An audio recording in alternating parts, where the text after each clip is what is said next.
Shalom, shalom, shalom, haleluya. Apa kabar semuanya? Mari kita masuk dalam Pray From Home. Siapkan hati, siapkan telinga kita, siapkan hidup kita. Kita mau dengar firman Tuhan dan belajar menjadi pelaku firman Tuhan. Bapa, terima kasih buat segala berkat-Mu, segala kebaikan-Mu, segala kemurahan-Mu dalam kehidupan kami. Begitu besar keajaiban, pertolongan Tuhan yang sangat indah dalam kehidupan kami. Berfirman buat kami siap mendengar firman-Mu. Pengurapan dari tempat Maha Kudus ada pada kami semua. Dan biarlah kami dapat menikmati hikmat dari firman-Mu dan kami menjadi pelaku firman-Mu. Dalam nama Yesus, amin. Nah, malam ini saya akan sharing tentang jangan kompromi dengan dosa. Dari Kejadian 13 ayat 10 sampai 13. Di sini ada dua tokoh yang bernama Abram dan Lot. Ingat baik-baik, namanya Abram, belum menjadi Abraham, masih Abram. Ya, Abram dan Lot, ini om dan ponakan. Nah, saya akan baca buat kekasih Tuhan dari Kejadian 13 ayat 10 sampai 13. Kita belajar dari firman Tuhan dan kita perhatikan baik-baik. Lalu Lot melayangkan pandangnya dan dilihatnyalah bahwa seluruh lembah Yordan banyak airnya seperti taman Tuhan, seperti tanah Mesir sampai ke Zoar. Hal itu terjadi sebelum Tuhan memusnahkan Sodom dan Gomora. Sebab itu Lot memilih baginya seluruh lembah Yordan itu, lalu ia berangkat ke sebelah timur dan mereka berpisah. Abram menetap di tanah Kanaan, tetapi Lot menetap di kota-kota lembah Yordan dan berkemah di dekat Sodom. Adapun orang Sodom sangat jahat dan berdosa terhadap Tuhan. Nah, tema malam ini adalah jangan kompromi dengan dosa. Tuhan menciptakan mata untuk sarana alat penglihatan. Mata ini sangat luar biasa. Kita bisa melirik ke kiri, bisa melirik ke kanan, bisa melihat ke depan. Namun memang kita tidak bisa melihat ke belakang. Nah, tujuannya adalah supaya kita ini melihat ke depan. Sekalipun kita bisa melihat ke atas dan ke bawah, tetapi Tuhan mau kita melihat ke depan, melihat jauh ke depan. Dengan mata jasmani ini, Tuhan pakai mata jasmani kita untuk memilih dan memutuskan sesuatu yang terbaik. Nah, kita juga akan belajar dari Lot. Kita harus belajar hati-hati menggunakan mata kita. Mata kita adalah alat penglihatan yang luar biasa yang harus kita gunakan dengan baik dan benar. Dan kita belajar dari Lot, mengapa seorang paman yang bernama Abram memberi kesempatan kepada Lot, ponakan yang lebih muda. Mestinya Lot berbalik bertanya kepada pamannya, Abram, paman, sebaiknya Anda yang pilih dulu, bukan saya yang pilih. Tetapi ternyata Lot kepincut, tertarik dengan sebuah tempat yang namanya lembah Yordan. You are what you see, itu yang pertama. Lot menggunakan matanya untuk memilih dan memutuskan sesuatu. Perhatikan baik-baik. Lot menggunakan matanya untuk memilih dan memutuskan sesuatu. Memang ada kalanya seorang pria berjumpa dengan wanita. Dari mana datangnya cinta? Dari mata turun ke hati. Wow. Ada yang demikian, dari mata, berarti tertarik secara fisik. Tetapi ada pula orang jatuh cinta bukan karena fisik, tetapi karena kedekatan, nyambung ngomongnya, akhirnya terjadi chemistry, dan akhirnya fisik bukanlah menjadi sesuatu yang utama. Yang paling penting ketika seseorang mau menikah, saya harus tekankan, harus pria dan wanita. Bukan pria dengan pria, bukan wanita dengan wanita, harus pria dan wanita. Dan kalau saudara memilih pasangan, carilah yang di dalam Tuhan, yang takut Tuhan. Nah, perhatikan baik-baik, you are what you see. Kejadian 13 ayat 10 sampai 11 dikatakan, lalu Lot melayangkan pandangnya dan dilihatnyalah bahwa seluruh lembah Yordan banyak airnya seperti taman Tuhan, seperti tanah Mesir sampai ke Zoar. Hal itu terjadi sebelum Tuhan memusnahkan Sodom dan Gomora. Sebab itu Lot memilih baginya seluruh lembah Yordan itu, lalu ia berangkat ke sebelah timur dan mereka berpisah. Memang kalau saudara melihat hari ini yang namanya daerah lembah Yordan dan Sodom Gomora, itulah daerah yang namanya Laut Mati di sekitar itu. Laut garam yang kadar garamnya sekitar 33%. Kekasih Tuhan, setiap orang yang berendam di Laut Mati, dia akan mengapung. Di Laut Mati tidak ada yang hidup. Semua ikan tidak bisa tinggal di Laut Mati. Dan di bawah Laut Mati itu banyak mineral-mineral yang luar biasa. Dari Laut Mati, garamnya itu bisa menghasilkan potasium, magnesium, dan berbagai mineral lainnya. Dan itu bisa dipakai untuk kosmetik, untuk bahan peledak, dan bahan-bahan kimia lainnya. Dan sebetulnya daerah itu daerah yang sangat luar biasa. Hijau, indah, subur. Namun, itulah yang membuat Lot tertarik lembah Yordan. Wow, indah. Memang sekarang berbeda dengan zaman dulu. Kalau zaman sekarang, kiri kanan banyak yang gersang. Karena itu daerah yang panas. Daerah yang di bawah permukaan laut. Karena danau air asin atau laut air asin yang terendah di dunia adalah Laut Mati. Karena disitulah Sodom dan Gomora berada, direndam kotanya, diporak-porandakan oleh Tuhan. Ini yang perlu kita pelajari. Tuhan memang menciptakan keindahan. Dan manusia normal bisa menghargai keindahan, menikmati keindahan. Namun tidak semua yang indah harus kita pilih. Kita tahu yang indah dan yang terindah. Dan belum tentu yang terindah itu yang harus kita pilih. Terkadang yang indah kita pilih. Bahkan Tuhan kadang-kadang bisa memakai hal yang biasa untuk mengubah menjadi luar biasa karena Tuhan pakai kita. Saya mau dorong saudara untuk tetap percaya dimanapun saudara berada, sekalipun tempat itu terpencil, tempat yang kecil, tempat yang tandus, asalkan saudara bergantung berserah kepada Tuhan, berjalan di dalam hikmat Tuhan, tempat yang tandus bisa menjadi subur. Nah, ini yang saudara bisa ambil kesimpulannya dari yang pertama, you are what you see.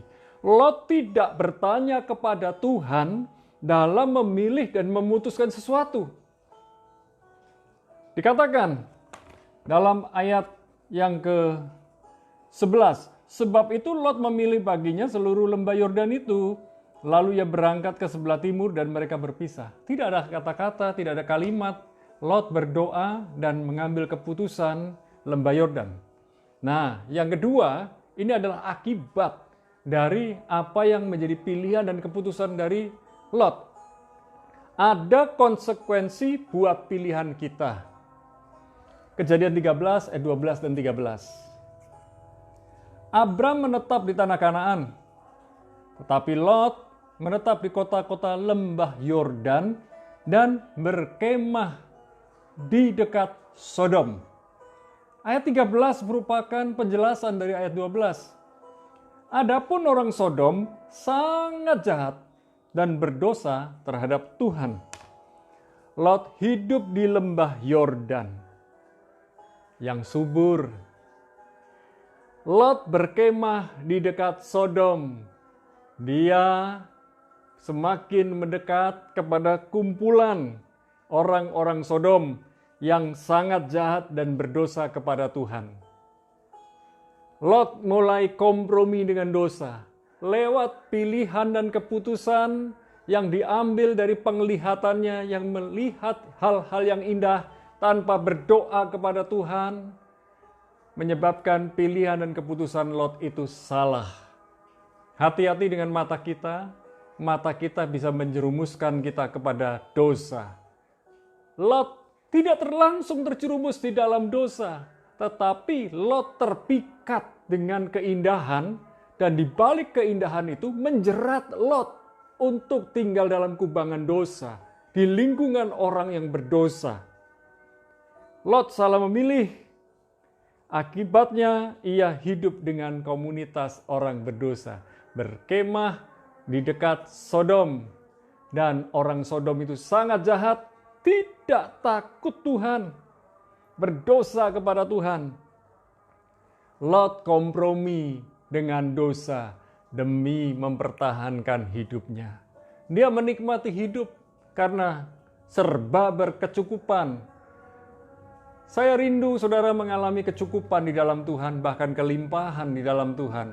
Namun jangan sampai berkecukupan dan berkelimpahan di dalam Tuhan membuat kita terlena. Ada banyak orang yang sudah berkecukupan dan berkelimpahan terlena, lupa Tuhan.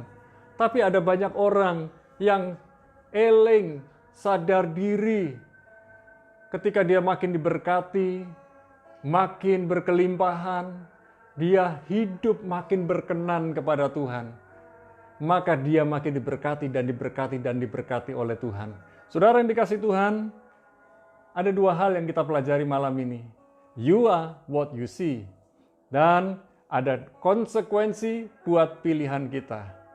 Anda adalah apa yang Anda lihat. Dan di balik pilihan dan keputusan selalu ada konsekuensinya. Kalau kita berseru kepada Tuhan, berdoa kepada Tuhan, maka Tuhan pasti jawab. Hari-hari ini kalau saudara sedang gemes, sedang kecewa, sedang marah, jangan ambil pilihan dan keputusan apapun. Sebab pilihan dan keputusan Anda dihasilkan dari kumpulan emosi yang menjadi emosional. Jadi, pakai waktu untuk berdoa, menenangkan diri, barulah ambil pilihan dan keputusan. Hati-hati dengan apa yang kita lihat, sebab apa yang kita lihat bisa menjerumuskan kita. Tetapi lewat mata kita, Tuhan juga bisa menuntun supaya kita menjadi orang yang memberkati orang lain, menolong orang lain, memilih dan memutuskan yang benar. Pastikan, sekalipun mata kita melihat, kita terus berdoa. Jangan lupa berdoa. Sekalipun kata berdoa itu sepertinya sepele, tetapi seringkali kita lupa berdoa. Karena kita berdoa dengan asal-asalan. Baru kalau kita punya masalah yang berat, baru kita berdoa sungguh-sungguh. Ingat baik-baik, jangan sampai kita berdoa karena kita punya masalah berat. Tetapi mulai sekarang, luangkan waktu berdoa dan mendoakan orang lain. Mari kita berdoa bersama.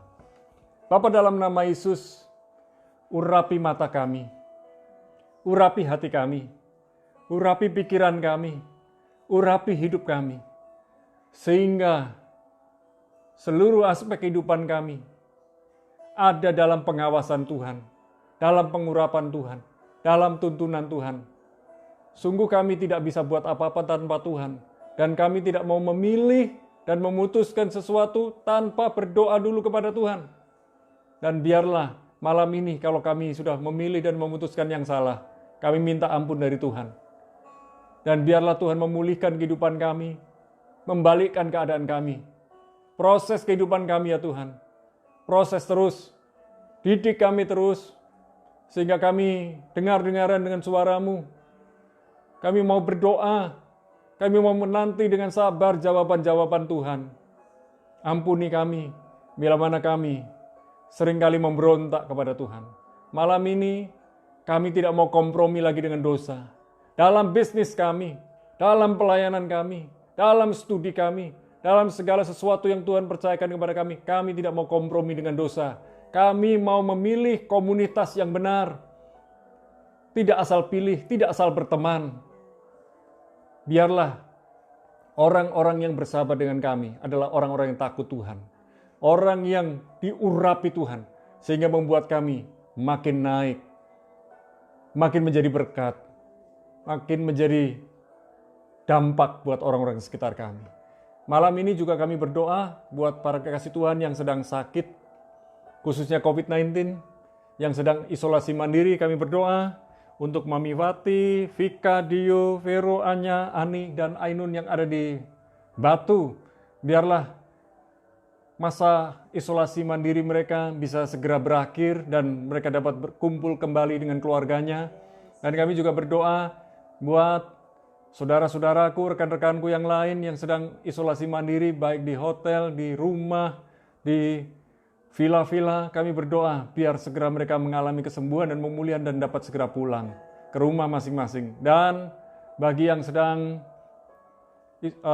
dirawat di rumah sakit, kami berdoa kuasa kesembuhan dan dari bilur-bilur Yesus dinyatakan.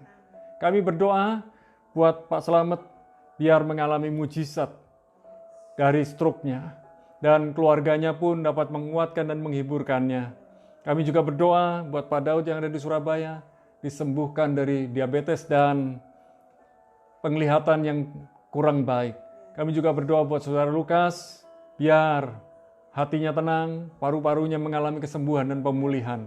Terima kasih Tuhan. Kami juga berdoa buat yang lain-lain yang sedang mengalami sakit asam lambung, yang sedang mengalami sakit paru-paru, sakit jantung, sakit mata, sakit ginjal, sakit di persendian-persendian dan tulang-tulang, bahkan yang hari-hari ini sedang bingung, sedang kacau pikirannya, sedang tidak tahu harus berbuat apa-apa, yang sedang mengalami tekanan jiwa, stres, depresi, skizofrenia, kami berdoa Tuhan menyembuhkan, memulihkan, menguatkan, menghiburkan mereka semua. Dan kami juga berdoa buat kekasih Tuhan yang sedang menanti-nantikan jawaban Tuhan mengenai pekerjaan, Tuhan menolong mereka. Kami berdoa buat kekasih Tuhan yang setiap hari bekerja sebagai karyawan maupun pengusaha, baik di apotek, di toko, di gudang, di pabrik-pabrik, di peternakan, di pertanian, kebunan, pertambangan, di perhotelan, di rumah makan, dan di dunia pariwisata, dan pekerjaan-pekerjaan yang lain, termasuk yang di dealer motor, dealer mobil. Kami berdoa ya Tuhan, pertolongan-Mu selalu tepat waktu. Tuhan menolong mereka semua untuk bekerja dengan hormat dan takut akan Tuhan di dalam menjaga protokol kesehatan pula. Kami percaya semua pekerjaan mereka yang mereka kerjakan di dalam Tuhan dibuat Tuhan berhasil, beruntung, berlipat ganda, dan berkelimpahan. Kami juga berdoa buat rekan-rekan kami yang ada di luar negeri yang sedang lockdown, yang sedang tertekan karena masalah COVID-19. Kami berdoa Tuhan memberikan penghiburan, pertolongan, dan berkat khusus buat mereka semua. Kami berdoa buat bangsa negeri Indonesia yang hari-hari ini sedang gencar-gencarnya membagikan vaksin COVID-19. Kami berdoa biarlah proses vaksinasi COVID-19 di berbagai daerah dapat berjalan dengan lancar. Tuhan memberikan hikmat, kekuatan, wibawa, otoritas buat Presiden kami Jokowi dalam memimpin bangsa negeri Indonesia, dan biarlah TNI Polri dapat menjaga stabilitas keamanan di negeri Indonesia. Indonesia pasti pulih, Indonesia pasti sembuh, Indonesia pasti mengalami pembalikan keadaan, ekonominya pun dipulihkan. Biarlah setiap orang yang percaya kepada Tuhan terus mengandalkan Tuhan dalam kehidupannya. Kami percaya ya Tuhan, hari-hari ini rancangan-Mu satu demi satu Tuhan nyatakan. Biarlah nama Tuhan dimuliakan di berbagai daerah, di berbagai tempat, dan biarlah pekerjaan Tuhan, pekabaran Injil menyebar di seluruh negeri Indonesia maupun di seluruh bangsa. Terima kasih Tuhan, malam ini kami mengangkat tangan kami, turunkan berkat-Mu, rahmat-Mu, perlindungan-Mu, pembelaan-Mu, dan segala yang terbaik dari Tuhan. Di dalam nama Bapa, Putra, dan Roh Kudus, di dalam nama Yesus, kami bersyukur dan berdoa, sama-sama katakan, amin. Tuhan adalah hikmat dan kekuatan saudara. Tuhan Yesus memberkati.